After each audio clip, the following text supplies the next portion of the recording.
Hello and welcome to another video. So today we're taking a look at an Aggro DragonCraft deck, which is reasonably solid. Not too legendary heavy, but heavy enough that it's going to cost you a little bit to make. Of course, running a pretty aggressive deck does mean you beat out a lot of the slower decks, especially Rune and other potential dragon decks that use a lot bigger finishes, such as Eyes, which isn't too bad at all. Of course, you do want to be able to beat out Blood, which can be the most difficult matchup as you are still on the slower end. Even finishing games at 6, Blood can still have a decent chance of finishing you off if they do go first. Otherwise, this deck, reasonably solid, definitely something I used in the Grand Prix, had moderate success with, and we're going to check that out now. For our first matchup, we're going up against Rune. These matches were taken from the Grand Prix, so it's a good representation of the metas overall. It's for Unlimited, so definitely not bad. Starting off with a reasonably early hand, but still not super aggressive, which is a little disappointing considering we were going first. Having a 1-drop would have made this hand so much more solid. And our opponent did start with the turn 1 Insight. That's a pretty decent play for a Rune player, so the only advantage we've really got is that we're actually ahead of Rune in general.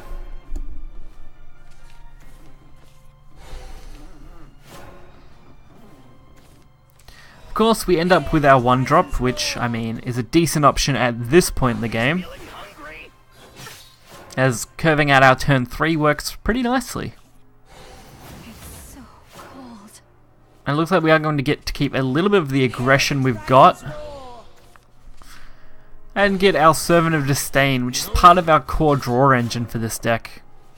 Your main aim, of course, is just to get as much damage in as you can, so that you can beat them down with some big finishes on turn 6. But this Rune player definitely putting up some pretty heavy board pressure.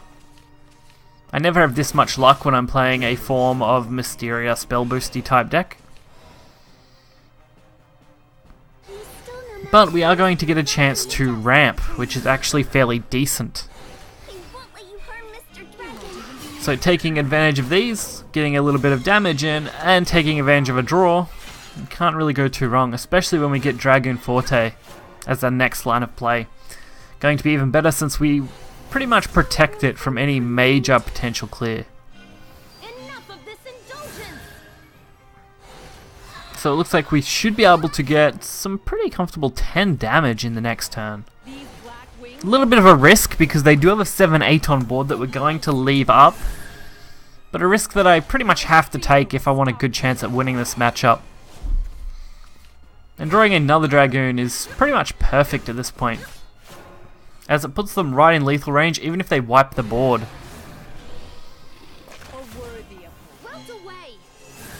So sometimes these can be rough. Obviously this was more of a pure spell boost deck than it was a Mysteria deck, which worked in our favor a little bit.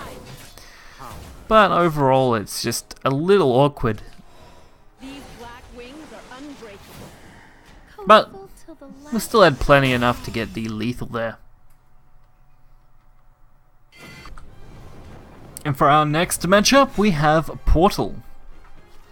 Pretty noobish player, of course, because they are of the lower ranks, but of course that doesn't dictate everything about a player. A lot of people stick in the lower ranks as it's easier to complete missions than having to worry about higher ranked players. So sometimes there can be some reasonably skilled players in those lower ranks. So we do get the aggressive turn 1 Ivory Dragon, which is fairly decent. Not as good as a Goblin because we do have to waste the Ivory Dragon, but worthwhile enough. And our pretty standard 2-drop curve into Servant is nice, to say the least. Especially when Flower Doll hits the board, that's going to be a fairly decent trade-off. Being able to use a draw. So I do sacrifice the chance at some damage, but I think it's worthwhile in the situation. And having both Omen of Disdain in our hand is going to be a huge advantage against the Portal player, as Portal doesn't have a great way to deal with Disdain. So it should definitely work to our advantage. And even better, we get to draw another card. So a pretty nice hand, considering going into next turn.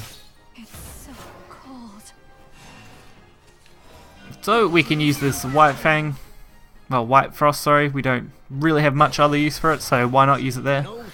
And then burst as much damage as we can, as we do have the Omens and a Phoenix Rider to do some really heavy damage in the next couple of turns. Heartless Battle, going for that ward, definitely something I would do if I was in a situation like this. But it's not going to be anywhere near enough, as Omen of Disdain with the Evo is going to deal 3 damage, and then our board is going to deal a pretty comfortable 5 damage from there, leaving our opponent with just 1 health. That's a pretty decent way to go for the clear, but it's definitely not going to be enough. Phoenix Rider will just clean this up if we want it to.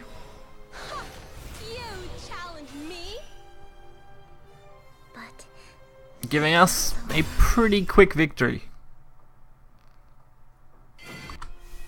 And the final matchup is against Haven, one of the more 50-50 matchups, as there are quite a few variations of Haven, control-y ones usually being the easier of the matchups, but then at the same time, if it is a healing variant of control, you can have a lot of problems.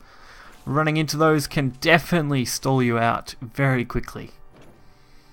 And if you lose too much burn, then you're in a really rough spot when it comes to dealing the last bit of damage you'll need.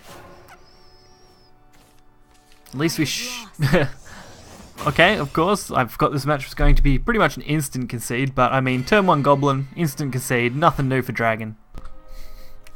So while I'm a little disappointed the Haven matchup was just kind of instantly over, I completely forgot that that was the case for that one. But the other 2 matches clearly show how this deck works. It is very quick and very functional, and does a pretty decent job if you're just looking to really get games over and done with reasonably quickly. And it's definitely one I use to complete Dragon missions pretty much on the regular. Both this deck and the version for rotation do a wonderful job, and I've covered these pretty extensively over the last month or so. So hopefully you guys enjoyed this video. If you did, hit the like button and subscribe. You will find the deck list in the description below. Until next time, see ya.